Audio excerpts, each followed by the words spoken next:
Las leyes que nos rigen nos protegen a todos.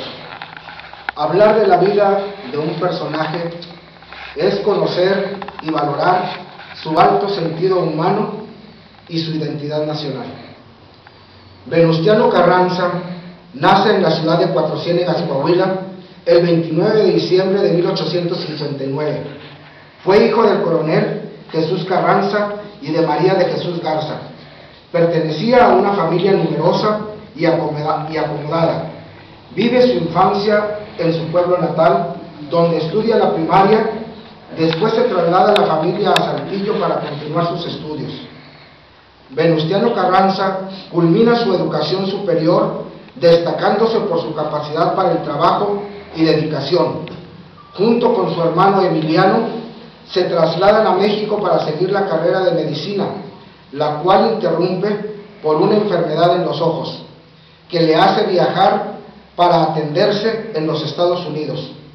Al regresar, se dedica al trabajo agrario y ganadero en la finca de su padre. Inicia su función política en 1887, ocupando la presidencia municipal de Cuatro Ciénegas. En 1894 se une a Madero, formando el partido antirreeleccionista, evitando que Galán Garza se reeligiera por orden de Porfirio Díaz. Ocupó puestos políticos como diputado y senador, local y luego federal. Fue incondicional de Madero, por lo que al ser el último presidente de la República, es invitado a participar como secretario de guerra en Ciudad Juárez. Al triunfar la revolución por elección popular, es nombrado gobernador de su estado.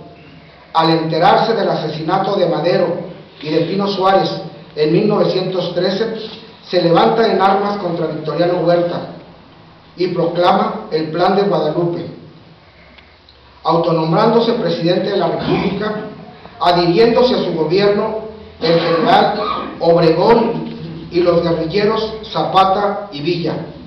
Carranza militarmente fue un genio organizador. Los soldados lo seguían con entusiasmo y fervor por su capacidad de liderazgo. Sin embargo, la paz no se logró. Varios jefes de Estado se volvieron contra Carranza y fue destituido, enfrentándose a Gutiérrez, Zapata y Villa. Este episodio de la historia de México sufrió una gran inquietud y tensión, además de la intervención de los Estados Unidos. Se convoca nuevamente a elecciones y es electo presidente de la República en mayo de 1917. Crea el Banco de México como única institución autorizada para hacer la moneda y los billetes. Protege los recursos naturales, especialmente el petróleo. Hace que los extranjeros se sometan a las leyes mexicanas sin concesiones ni protecciones de sus países y lucha por lograr la paz en México.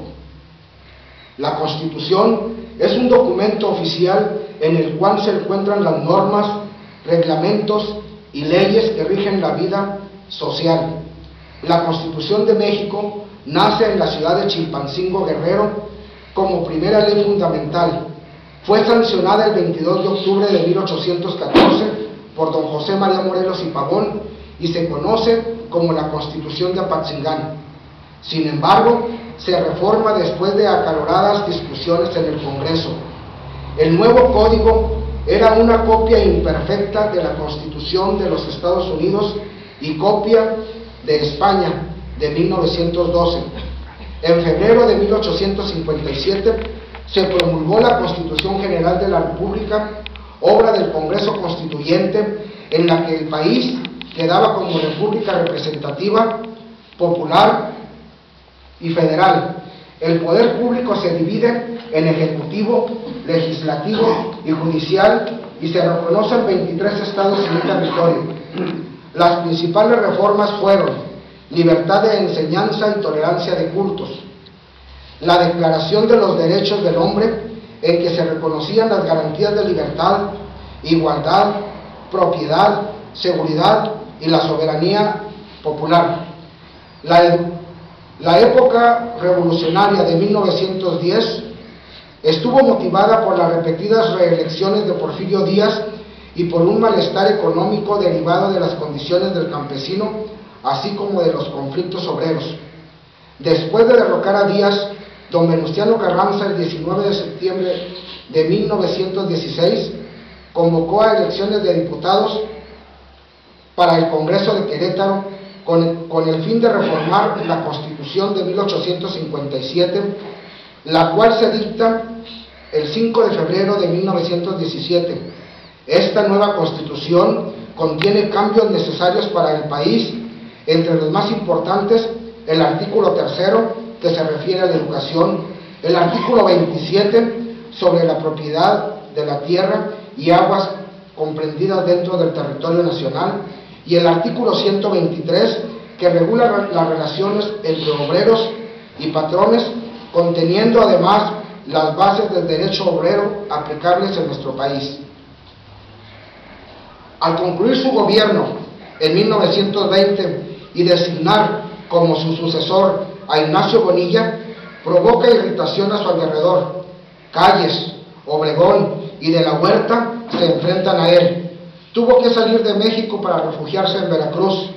Fue asesinado por su propia guardia al mando del general Rodolfo Herrero el 21 de mayo de 1920 en Tlaxcalatongo, población ubicada al norte del estado de Puebla. Esta reseña histórica sobre el desarrollo de la Constitución General de la República nos da la imagen precisa de la preocupación de los diferentes gobiernos por adecuar las leyes a las necesidades de la sociedad, y como miembros de ellos debemos intervenir para que los diputados locales y federales que integran el Poder Legislativo en el Congreso de la Unión, en forma consciente y precisa, puedan establecer las normas que permitan lograr un México soberano, independiente y poderoso, pero sobre todo que se proteja y se defiendan los intereses reales de la ciudadanía.